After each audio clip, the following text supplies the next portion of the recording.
Hare Krishna, welcome to Ved Sarthi. We are learning Bhagavad Gita verse by verse.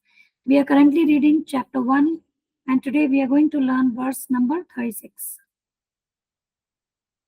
This verse is under the theme Arjun's doubts, and specifically verse number 36 to 38 belong to sub-theme fear of sinful reactions. So this is one of the reasons why Arjun doesn't want to fight the war.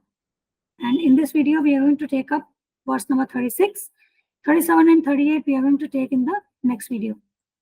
Bhagavad Gita 1.36.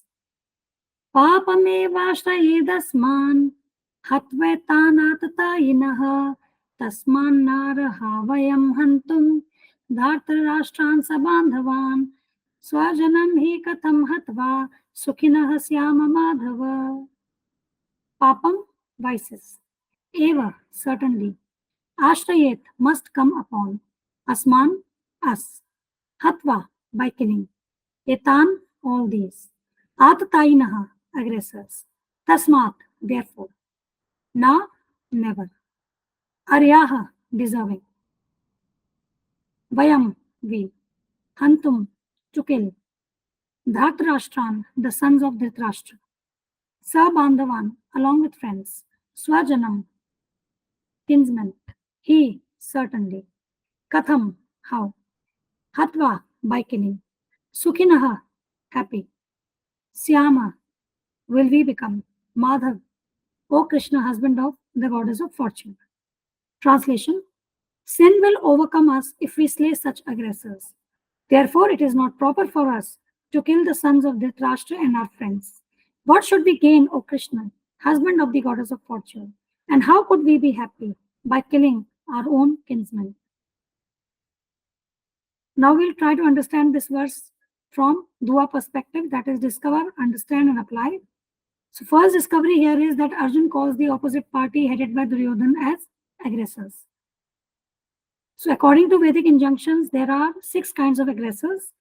One who gives poison, one who sets fire to the house, one who attacks with weapons, one who plunders riches, one who occupies another's land, and one who kidnaps a wife.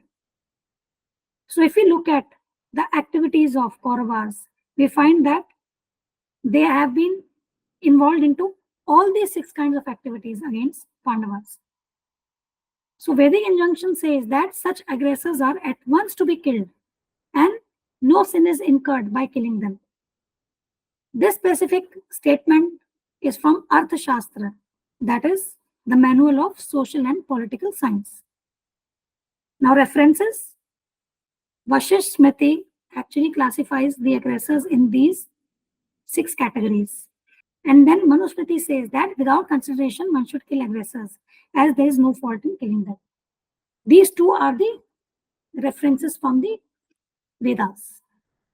So the conclusion is that it is justified to kill these 6 types of aggressors, and Arjun, being a Kshatriya, being a responsible person who is into the administration of the state, is required to deal with the aggressor strictly. So he cannot actually run away from the war. He has to deal with the aggressor strictly. So that is what Arthashastra says. So what is the application of this? The application is that it is the duty of government or administrative class to be strict against aggressors. Then only dharma or righteousness will be maintained in the state. And it is the duty of citizens also to raise their voice against the aggressors. Dharmo rakshati rakshitaha. Next discovery is Arjun feels that he will incur sin if he kills his friends and relatives. So this is basically the third reason why Arjun says that he doesn't want to fight the war. So this is fear of sinful reactions. Now here Arjun is talking from the Dharma Shastra point of view. Dharma Shastra is the manual of ethics and behavior. According to Dharma Shastra, one should not trouble any living entity. Dharma Shastra actually talks about higher principle. So killing is not permitted. Now here Arjun is considering whether it will be pious for him or impious for him if he goes ahead and kills his friends and relatives. According to Bhagavad Gita, there are 2 kinds of individuals. One are Dev category and other are Asur category. So Arjun is under the Dev category. So Dev category of people, in every action they consider that what I'm going to do, is it going to be pious or is it going to be impious? Is it going to degrade me or is it going to elevate me? So human life is actually meant for elevation, not for degradation. So being Dev, Arjun is consulting Krishna that although the opposite party, they are Atatai, they are aggressors, but at the same time, they are my family men. So is it good to kill family? So he's asking Krishna. He's consulting Krishna. Okay. Now, when we see, Kauravas, their behavior, they are under Asur category. They actually were not bothered about what is sinful or what is right. They were only concerned about their own selfish motive. So this is the difference between Kauravas and Pandavas. Now, application here is that human life is the life of responsibility. This life is given to us for spiritual elevation. So every action that we intend to do, we must evaluate whether it is right or whether it is pious or it is impious. Is it going to elevate me or is it going to degrade me? So this is very, very important. And then just like Arjuna is consulting Krishna, we should also consult our Guru, our bona fide spiritual master, about what is right for us. So this is the application. Next discovery is Arjun sees no gain in killing his friends and relatives. He feels he will not be happy by killing his kinsmen.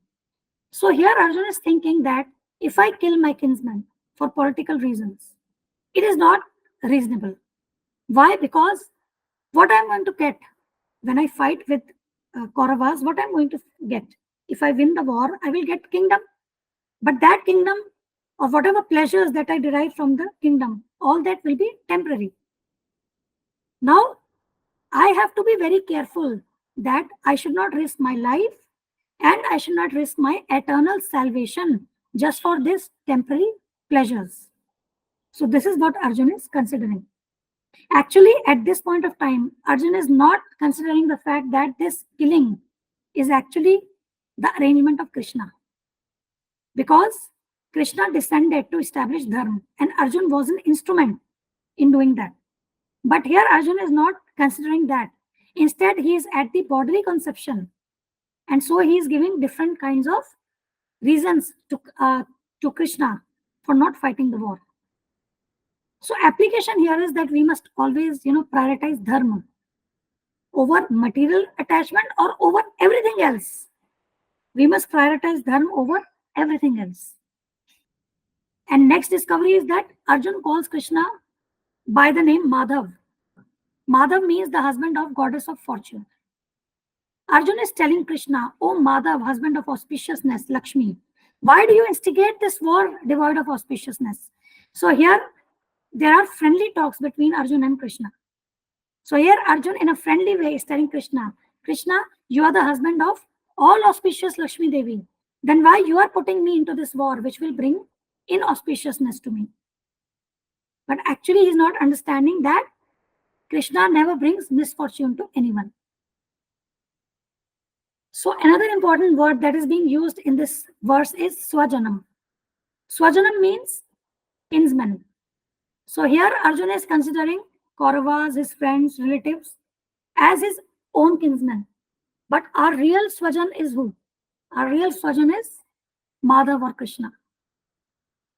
So application here is that due to bodily conception, we think that the relatives who are attached with us in bodily relationship as our Swajan. But actually our eternal relationship is with Krishna because we are part and parcel of Krishna. So application here is that we must surrender to Madhav and believe in his plans for us. Then there will be all auspiciousness in life. So in the next video, we are going to cover the next two verses of this specific sub-theme, that is fear of sinful reactions. Here we are talking about the third reason that Arjun gave for not fighting the war. There are two more reasons. Those we are going to cover in the subsequent verses. That's all on this. We dedicate this channel and this video to our Guru Maharaj, His Divine Grace A.C. Bhaktivedanta Swami Thakur, Srila Prabhupada. Srila Prabhupada ki jai. Thank you. Hare Krishna.